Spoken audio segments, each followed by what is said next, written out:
ಮತ್ತೆ ಬರಬೇಕು ನಿಮ್ಮ ಕೈ ಮೇಲೆ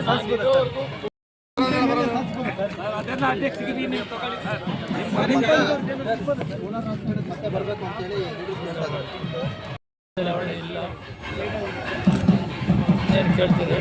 ಸರ್ ಸುರ್ಜೇವಾಲಾ ಅವ್ರು ಬಂದಾಗ ತಮ್ಮ ಅಭಿಪ್ರಾಯ ಏನು ನೆನೆಸ್ಕೊಂಡ್ರಿ ಮತ್ತೆ ಅವ್ರು ಶಾಸಕರು ಮಾತ್ರ ಮಾತಾಡಿದ್ದಾರೆ. ಸರ್ ಈಗ ಕೋಮೂಲಲ್ಲಿ ನಾರಾಯಣ ಸ್ವಾಮಿ ಅವ್ರನ್ನ ಅಧ್ಯಕ್ಷರು ಮಾಡಬೇಕಂತ ಮಾಡಿ ಓಡಾಡಿದ್ವಿ ಸರ್, ಅದು ಆಗಿಲ್ಲ. ತಮ್ಮ ಜೊತೆ ಹೋದ್ರೆ ಹೋಗಿದ್ವಿ, ನಾವು ಬಂದವ್ರಿಗೆಲ್ಲ ಮಾತಾಡ್ತೀವಿ. ನಿಯೋಗ ಏನು ಮೆಜಾರಿಟಿ ಇದ್ದು ಮಾಡ್ಕೊಂಡು ನಡೆಸಿದ್ದು ಒಳ್ಳೆಯದಾಗಿದೆ. ಬಗರ್ಪೇಟೆ ಮೇಲೆ ಪರವಾಗಿ ನಿಂತಿದ್ವಿ ಸರ್. SN ಪರವಾಗಿ SN ಗೆದ್ದಿದ್ದಾನೆ, ಅದರಲ್ಲಿ ಗೆಲ್ತಾನೆ. ಈ ಪ್ರಸಾದ್ ಬಾಬು ಗೆದ್ದಿದ್ದಾರೆ. ಅವ್ರು ಬಂಡಾಯ ಕಾಂಗ್ರೆಸ್ ಸರ್. ಅವರು 9 ಜನ ಕಾಂಗ್ರೆಸ್ ಅವ್ರು ಗೆದ್ದಾರೆ. ಅಲ್ಲಲ್ಲ ಒಳ್ಳೆ ಕೆಲಸ ಮಾಡಿ ರೈತರಿಗೆ ಹಾಲು ಉತ್ಪಾದನೆ ಹಿತರಕ್ಷಣೆ ಕಾಪಾಡೋ ಕೆಲಸವನ್ನು ಮಾಡಿ ಅಂತ ಆಶಿಸ್ತೇನೆ. ಸರ್, ಈಗ ಅವ್ರನ್ನ OBC ರಾಷ್ಟ್ರೀಯ ಸಲಹೆಗೆ ಆಯ್ಕೆ ಮಾಡಿದ್ದಾರೆ. ರಾಷ್ಟ್ರ ರಾಜಕಾರಣಕ್ಕೆ ಏನಾದ್ರು ಹೋಗ್ತಾರೆ ಸರ್?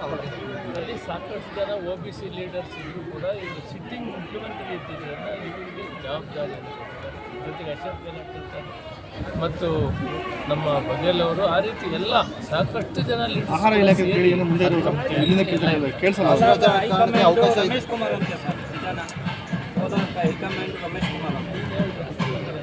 ಪುತ್ತೂರು ಮಂಜುನಾಥ್ ಹೇಳ್ತಾನೆ ಸರ್, ಓಪನ್ ಸ್ಟೇಟ್ಮೆಂಟ್.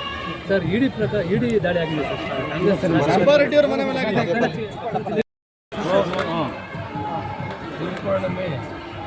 ಇಂಗ್ಲೀಷ್ ಅವ್ರಿಗೆ ಮುಂದೆ ಇಟ್ಬಿಡಲ್ಲ, ಇಂಗ್ಲೀಷ ಅವ್ರಿಗೆ ಹಾಕ್ಬಿಟ್ಟು ಹೇಳ್ತೀನಿ.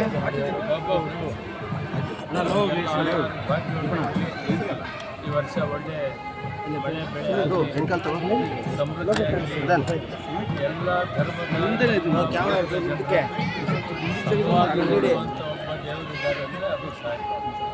ಮತಭೇದ ಧರ್ಮಭೇದ ಎಲ್ಲರನ್ನೂ ಒಟ್ಟಿಗೆ ಕೊಂಡೊಯ್ಯುವಂಥ ದೇವರನ್ನೇ ಸಾಯ್ಬಾಬು. ಅಂಥವರ ಇವತ್ತು ಹುಡುಕೋಳಿ ಕಾರ್ಯಕ್ರಮದಲ್ಲಿಯೂ ನಾವೆಲ್ಲ ಭಾಗವಹಿಸಿದ್ದೀವಿ. ಎಲ್ಲರಿಗೂ ಕೂಡ ಒಳ್ಳೆಯದಾಗಲಿ, ರಾಜ್ಯಕ್ಕೆಲ್ಲ ಒಳ್ಳೆಯದಾಗಿ ಸಮೃದ್ಧಿಯಾಗಿ ಒಳ್ಳೆಯ ಆಗಲಿ ಎಲ್ಲ ಧರ್ಮದ ಜನರು ಅಣ್ಣತಮ್ಮರಾಗಿ ಬಾಳಬೇಕು. ಅದೇ ಸಾಯಿಬಾಬಾ ಅವರ ಎಲ್ಲರಿಗೂ ನಮಸ್ಕಾರ. ಸರ್, ರಾಜ್ಯದಲ್ಲಿ CM ಬದಲಾವಣೆ